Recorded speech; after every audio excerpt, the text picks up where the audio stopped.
Welcome to Sean on the Go and my tour of Murphy's, California, my hometown, after a recent heavy snowstorm.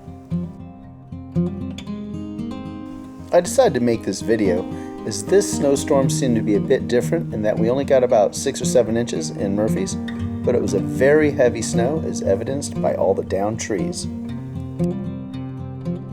I've had tree branches fall before, but I've never had downed trees on my property.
The snow does kind of guide your car where it wants it to go.